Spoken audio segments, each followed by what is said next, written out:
¿Puede el aroma del azahar enmascarar la amargura de un alma herida? Isabel Moreno se lo preguntaba mientras el tren aminoraba la marcha, revelando los primeros destellos de una Sevilla bañada por el sol de la mañana. A sus 26 años, cargaba con una maleta llena de sueños y un zurrón de recetas que sabían a su abuela, a especias lejanas y a la brisa del Caribe mestizada con el Mediterráneo. Su piel, del color de la caoba pulida, y su cabello, una corona de rizos indómitos que a veces intentaba domar sin éxito, la distinguían, pero ella solo anhelaba que fuera su cocina la que hablara. El Mirador de Giralda, rezaba la carta con la oferta de empleo, un nombre que evocaba prestigio, un templo de la alta cocina regentado por la legendaria Carmen Delgado. Era su oportunidad, el salto que su talento merecía tras años de esfuerzo en cocinas anónimas. El restaurante era un susurro de elegancia fría. Mármol bajo sus pies, obras de arte abstracto en las paredes y un silencio casi reverencial que solo rompía el tintineo distante de la cristalería. Carmen Delgado apareció como una visión, rubia ceniza, envuelta en seda color marfil, con una sonrisa que no alcanzaba sus ojos azules, gélidos como el acero. Isabel Moreno, supongo, dijo, su voz un hilo de voz cultivado. Bienvenida. En mi cocina, la excelencia no es una opción, es el único camino. Isabel asintió, el corazón latiéndole con una mezcla de emoción y un nudo inexplicable de aprensión. Las primeras semanas fueron una prueba de resistencia. Las tareas más ingratas caían sobre ella: pelar montañas de patatas diminutas, limpiar el pescado hasta la extenuación, fregar los calderos más rebeldes. Observaba a los otros cocineros, casi todos hombres, todos blancos. Diego, un joven con apenas la mitad de su experiencia, ya estaba a cargo de las guarniciones complejas, recibiendo palmadas en la espalda de la propia Carmen por salsas que Isabel sabía que podría mejorar con los ojos cerrados. «Tu rincón, Moreno», le indicó un día el segundo chef, señalando una pequeña estación de trabajo junto al horno más caliente y ruidoso, alejada del flujo principal de la cocina. Isabel tragó saliva. Era evidente que era la única persona negra en aquella brigada reluciente. La discriminación era un veneno sutil, administrado en dosis diarias. Un día, Isabel preparó un aliño para una ensalada, una vinagreta de cítricos con un toque de cilantro fresco que aprendió de su abuela. Diego la probó a escondidas y sus ojos se abrieron de sorpresa. «Esto es increíble, Isa». Pero cuando Carmen la probó, frunció el ceño. «Demasiado exótico, Moreno. Nuestros clientes esperan sabores clásicos, reconocibles. No estamos en un chiringuito de playa». El comentario, lanzado al aire, hizo que varias cabezas se giraran. Isabel sintió la sangre subirle al rostro. Otro día se atrevió a sugerir una variación para el guiso de rabo de toro, añadiendo un sofrito lento con un toque de chocolate amargo y naranja, una técnica que había perfeccionado. Carmen la escuchó con impaciencia. «Interesante», concedió con desdén. «Pero aquí seguimos las recetas consagradas. No necesitamos inventos de aprendices». 2 semanas después, el rabo de toro apareció en el menú de sugerencias con una nueva salsa de autor de la chef Delgado, que sospechosamente recordaba a su idea, aunque despojada de su alma original. Mateo Soler, un cocinero gallego de unos 30 años, callado y eficiente, era el único que a veces cruzaba una mirada cómplice con ella. Era un hombre de pocas palabras, pero sus ojos reflejaban una comprensión silenciosa. Un mediodía, mientras Isabel luchaba por limpiar una mancha de grasa imposible bajo la mirada crítica de Carmen, Mateo accidentalmente derramó un cubo de agua con desengrasante cerca, facilitándole la tarea. No dijo nada, pero Isabel le agradeció con una leve inclinación de cabeza. La presión aumentaba. Los horarios de Isabel eran los más largos, sus días libres a menudo cancelados en el último momento por imprevistos. Un sábado por la noche, durante el servicio más concurrido, la salsa bearnesa que ella había preparado con esmero apareció cortada. Carmen la cogió del brazo, apartándola con brusquedad. «Incompetente, arruinaste el servicio», gritó, su voz resonando en la tensa cocina. «Diego, encárgate tú». Isabel sabía que la salsa estaba perfecta cuando la dejó. Vio una sonrisa fugaz y maliciosa en el rostro de otro cocinero que había estado cerca de su estación. La humillación fue pública. El silencio de sus compañeros, ensordecedor. Esa noche, Isabel lloró en la soledad de su pequeño apartamento alquilado en Triana. El aroma de los jazmines que trepaban por el balcón del vecino no lograba disipar la amargura. Se miró al espejo. ¿Era su piel? su cabello afro que se negaba a ser contenido, su acento que aún conservaba musicalidades caribeñas. Comenzó a anotar cada incidente en un cuaderno barato. Fechas, comentarios, tareas injustas. Era un catálogo de pequeñas crueldades que, sumadas, pesaban como plomo. Un día Mateo se le acercó mientras ella picaba hierbas aromáticas con una precisión febril. «No dejes que te hunda, Isabel», murmuró sin mirarla directamente. «Tu comida tiene magia. Ella lo sabe y por eso te teme». «¿Temerme? ¿A mí?» Isabel casi se ríe. «Teme lo diferente, lo que no puede controlar», añadió Mateo. «No eres la primera. Hubo un chico marroquí, excelente pastelero. Duró 3 meses». Las palabras de Mateo, aunque sombrías, fueron un pequeño bálsamo. No lo estaba imaginando. La oportunidad de un pequeño respiro llegó con un evento privado en el restaurante. Se le permitió, casi como una ocurrencia tardía, preparar unos aperitivos. Isabel volcó su alma en unos pequeños buñuelos de bacalao con alioli de azafrán y unas brochetas de gambas marinadas en cítricos y jengibre. Un influyente empresario, amigo de Carmen, probó uno de los buñuelos. «Carmen, esto es una delicia. ¿Quién ha hecho esta maravilla?» Carmen sonrió, posando una mano sobre el hombro de Diego. «Un nuevo talento que estoy puliendo. Diego tiene un gran futuro, ¿verdad?» Isabel, que escuchó desde la puerta de la cocina, sintió una punzada fría. La gota que colmó el vaso fue la convocatoria para una plaza de chef de partida para la sección de pescados. Era un ascenso modesto, pero significativo. Isabel, con su experiencia y su impecable manejo de los productos del mar, era la candidata natural. Presentó su solicitud internamente. Una semana después, Carmen anunció en la reunión de equipo que Diego había sido promocionado. «Diego tiene la visión y la prestancia que buscamos para interactuar con nuestra clientela más selecta cuando sea necesario», explicó, lanzando una mirada fugaz y cargada de significado hacia Isabel. «Tú sigues forzándote, Moreno. Quizás el año que viene, si demuestras más, bueno, ya sabes, integración al estilo de la casa». Esa tarde Isabel cerró su cuaderno. Ya no había más espacio para la duda, solo para una fría y tranquila determinación. Hablaría, no por venganza, sino por cada vez que su talento fue negado, por cada humillación silenciosa, por su abuela, por la niña que soñaba con estrellas Michelin sin importar el color de sus manos. Le confió su decisión a Mateo. Él palideció. «Es Carmen Delgado, Isabel. Tiene contactos por toda Sevilla, por toda España. Podría arruinarte». «Ya lo está haciendo, Mateo», replicó ella con una calma que lo sorprendió. «Si no hago nada, ya estoy arruinada por dentro. Solo te pido, si te preguntan, solo di la verdad de lo que has visto». Mateo la miró largamente, luego asintió lentamente. «Diré la verdad». La oportunidad se presentó de forma inesperada. Corrió el rumor de que un crítico anónimo de la prestigiosa guía Sol Naciente, conocida por su rigurosidad y por hundir o encumbrar restaurantes con una sola reseña, cenaría en el Mirador de Giralda esa misma semana. Carmen entró en un estado de febril perfeccionismo. La cocina era un hervidero de nervios y órdenes susurradas con urgencia. Cada plato debía ser una obra de arte, cada sabor una sinfonía. Isabel, cumpliendo sus funciones con una diligencia casi robótica, sentía una extraña calma en medio del caos. Tenía su cuaderno en la taquilla y una copia de algunas de las anotaciones más flagrantes en el bolsillo de su delantal. Sabía que el momento llegaría.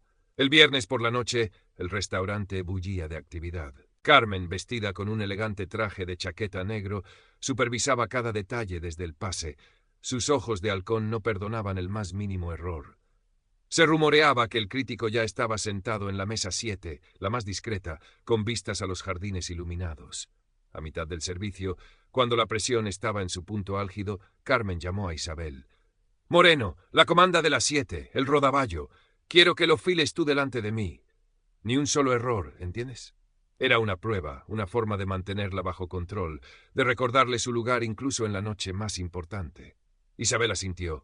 Tomó el pescado fresco, sus manos moviéndose con la destreza que le era innata. Lo desespinó con precisión quirúrgica, los filetes perfectos. Carmen observaba, sus labios una línea fina.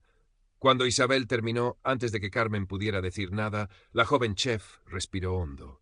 «Chef Delgado», comenzó, su voz clara y firme, cortando la tensión de la cocina. Varios cocineros se detuvieron, sorprendidos. «Antes de que este servicio continúe, necesito decir algo». Carmen se giró, sus ojos entrecerrados. «¿Este es el momento que eliges para tus dramas, Moreno? ¿Ahora?» Sí, chef. Es ahora, afirmó Isabel. Sacó la pequeña libreta doblada de su bolsillo. Durante los últimos 6 meses he sido sometida en esta cocina a un trato que no se corresponde con mi profesionalidad ni con la dignidad que merece cualquier empleado. He anotado cada incidente. Un murmullo recorrió la cocina. Diego palideció. Mateo se tensó, pero asintió levemente hacia Isabel. Se me han asignado tareas inferiores a mi capacidad de forma sistemática, continuó Isabel, su voz ganando fuerza. Mis ideas han sido desestimadas o apropiadas por otros. Se me ha culpado de errores que no cometí.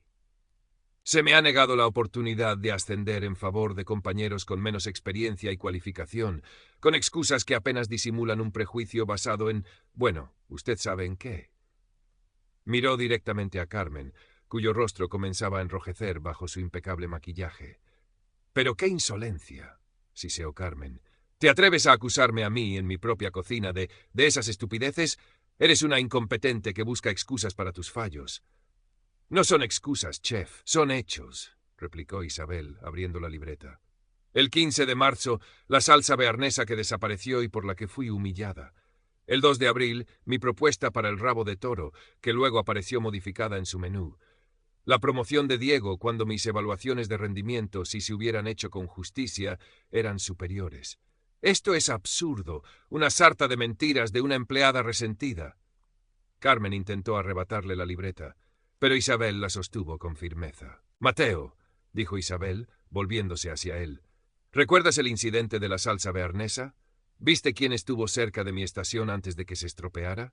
Mateo tragó saliva, la mirada de Carmen clavada en él como un puñal, pero luego miró a Isabel, vio su valentía solitaria y algo se rompió dentro de él. «Sí, chef», dijo, su voz más alta de lo que esperaba. «Vi a Luis rondando por ahí, y la salsa de Isabel estaba perfecta cuando la probé esa mañana». Luis, otro cocinero, se encogió. Carmen lo fulminó con la mirada. «Y la idea del rabo de toro», continuó Mateo, envalentonado. «Todos oímos cuando Isabel se la sugirió. Era original». Un pesado silencio cayó sobre la cocina. El tintineo de los cubiertos desde el comedor parecía llegar de otro mundo. El maitre, alertado por la interrupción del ritmo frenético, apareció en la puerta, su rostro una máscara de preocupación.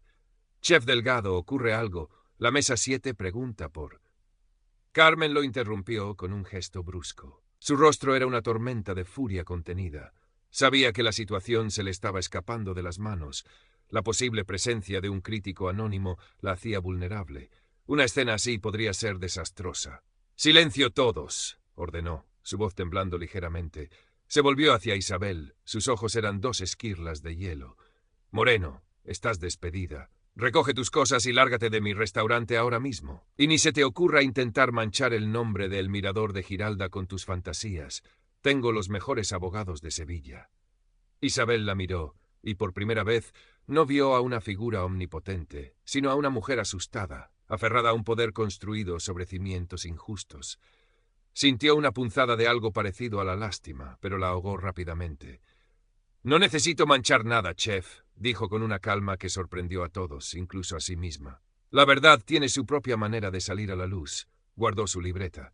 «Me iré, pero esto no termina aquí».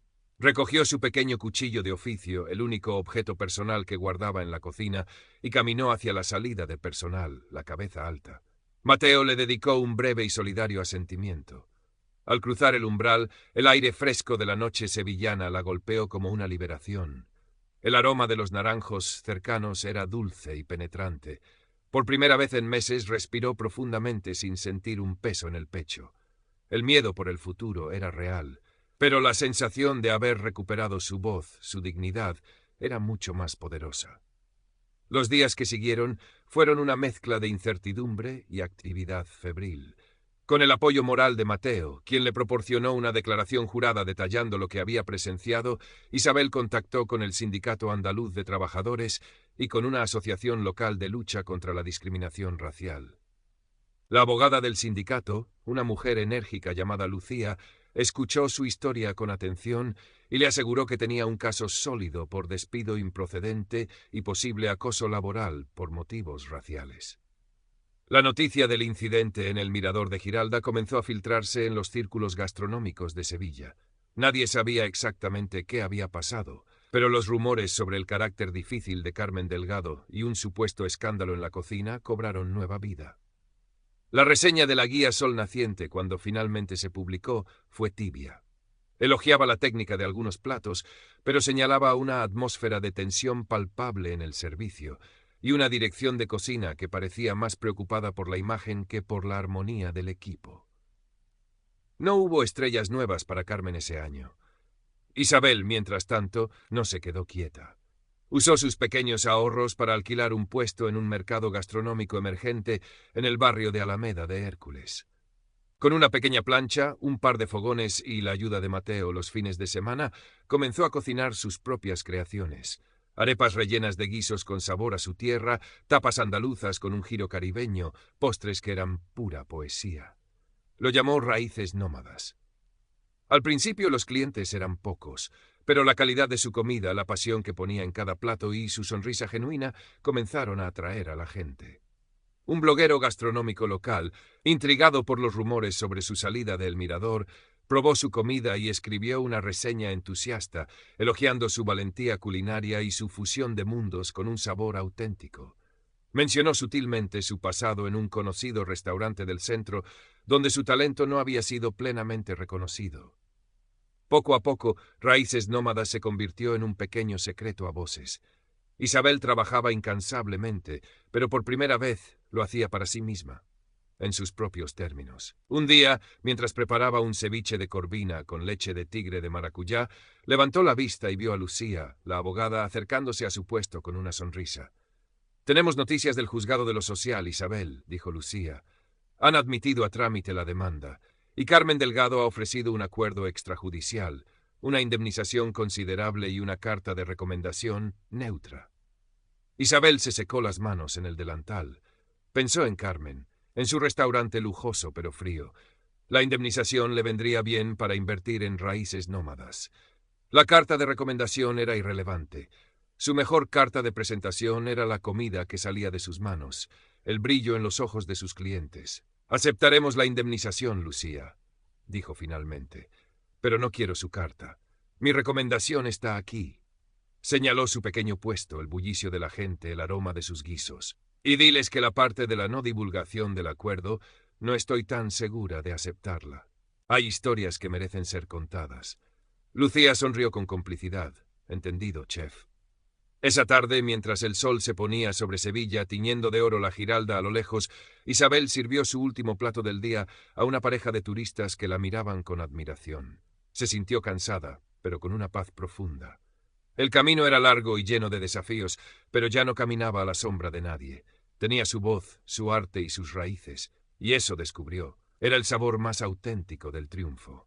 La lucha por la dignidad, por el reconocimiento de su humanidad y talento más allá del color de su piel, era una receta que seguiría cocinando cada día, con el fuego de su corazón como único ingrediente imprescindible.